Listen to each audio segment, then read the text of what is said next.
I'm Erin Conover-Murray, and this is Erin's Design with Wine. Today, I am going to show you the house of Phil and Jane Hackett. We recently just did an amazing design facelift for this music room, the living room, and the dining room. So stay tuned.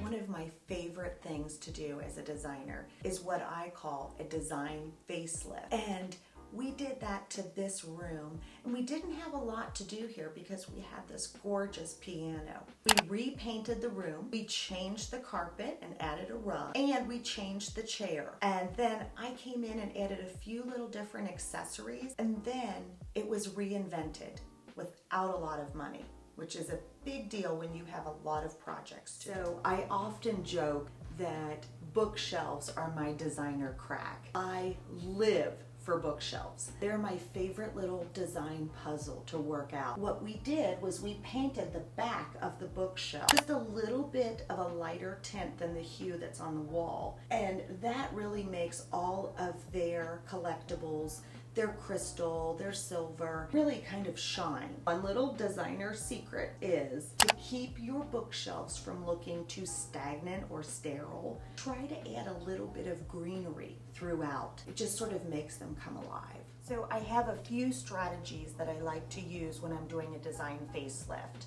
And one of my secrets is pillows. You can really change the look of a room with just pillows. The other thing that I really love to use during a design facelift are trays.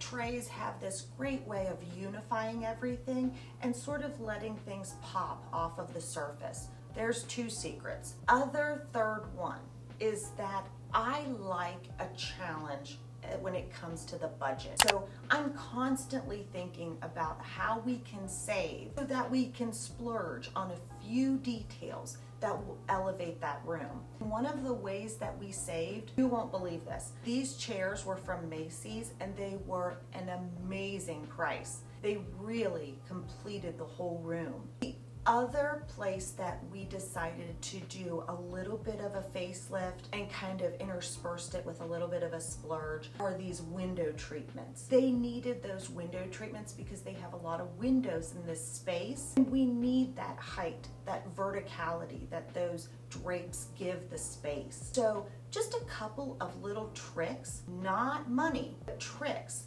can complete that room. When we decided to facelift the dining room, which was in question for a little bit because we had this amazing faux finish by Sherry Merkel, we decided to go ahead and change it. It had run its course. We decided to make a couple of strategic changes because we were not going to change the furniture. We had purchased that the first time around that we did this space about 20 years ago. I changed the rug. We got this great Pottery Barn rug with the blue that added that little bit of freshness to the furniture. Second thing we did was we added a new chandelier, and that sort of modernized the space. And then we came in with a couple of little details like the homeowner Jane reframed this art piece, and so that's been reinvented. I added some really zhuzhy accessories for the centerpiece. So that way you can kind of just take this look in and everything looks different, and you actually have to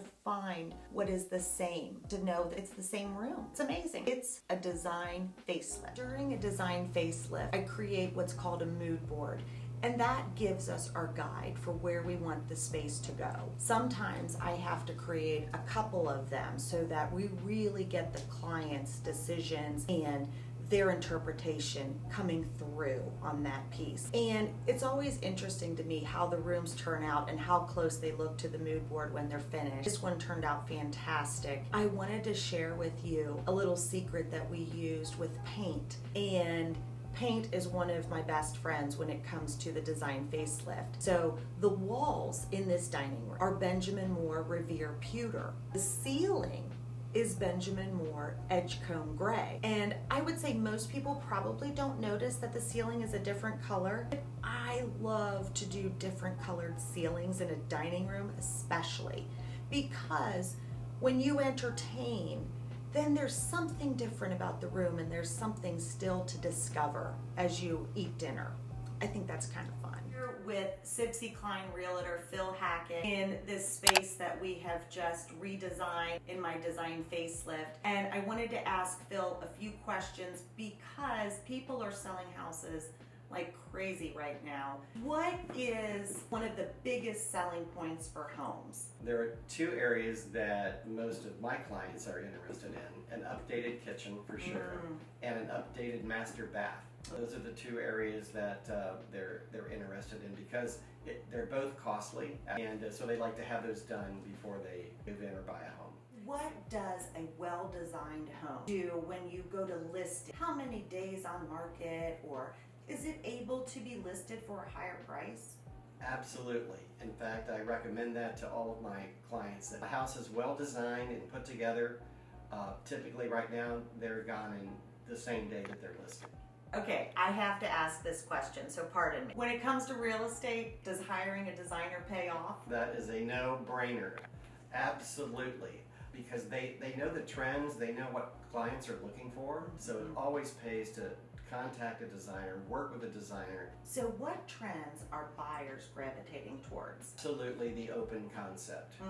So either the kitchen is open, to the family room or to the dining room, but a nice size space for entertaining there. And also outdoor spaces are becoming more important as well too. A truly well-designed space, a screened-in porch, something that's covered, cozy furniture, nice plantings. In other words, a real outdoor room that they can enjoy.